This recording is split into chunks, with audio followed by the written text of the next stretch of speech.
Premièrement, en ce qui concerne l'ancien programme qui s'est terminé en janvier, compte tenu du contexte mondial, régional et local pendant les 3 prochaines années, le programme était, je dirais, positif.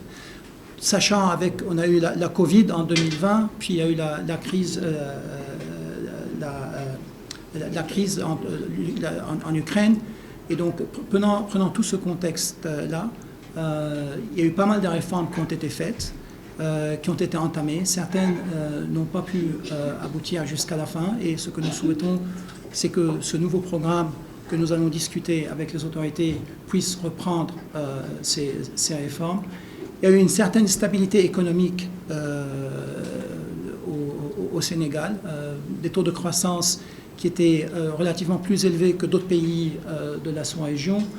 L'inflation, à part l'année passée, et je vais en parler plus tout à l'heure, elle était contrôlée largement pendant la période du programme. Bien sûr, tout ceci est venu avec un prix, et c'était l'augmentation au niveau du déficit public, qui était au-delà de 6% pendant 3 années consécutives, et donc ce qui a contribué à la dette, et je vais en parler un peu plus sur la dette tout à l'heure. Donc, relativement, on peut dire que ce programme a eu des effets positifs pour le Sénégal, que ce soit au niveau de l'économie générale ou au niveau des réformes qui ont été faites.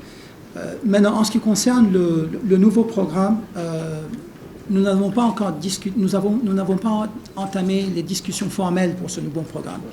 Ces discussions formelles vont commencer là, à la marge des assemblées du printemps à Washington à la mi-avril et vont continuer vers la fin avril quand nous retournons ici. Ce que nous avons fait, c'est que nous avons réfléchi un peu à voix haute avec les autorités, un peu comment on voit les choses. Et aussi, on a échangé des idées parce qu'eux aussi, ils sont en train de préparer leur propre programme que nous souhaitons soutenir dans le contexte du financement que le FMI va pouvoir donner.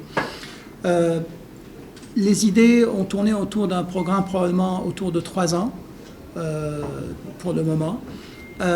Et les axes principaux, les détails, il faut qu'on en discute des détails, mais les axes principaux, si vous voulez, c'est renforcer la résilience des finances publiques.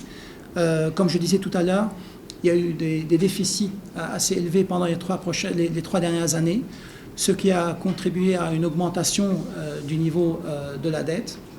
Ça, c'est le premier axe, si vous voulez, du nouveau programme. Le second axe, et c'est l'amélioration de la gouvernance, que ce soit la transparence au niveau des finances publiques, que ce soit au niveau de le cadre, la lutte contre le blanchiment des capitaux et le financement du terrorisme. Comme vous savez, le Sénégal est sur la liste grise du GAFI. Et donc, comment faire de sorte à mettre en œuvre les mesures que le GAFI a demandé, les 23, je pense, mesures qui restent, afin de sortir de cette liste d'ici la fin de l'année. Et le troisième axe, c'est améliorer la résilience socio-économique à travers le renforcement du dispositif des protections sociales, la mise en œuvre de réformes pour promouvoir une croissance aussi plus inclusive et tirée par le secteur privé, et l'amélioration du climat des affaires.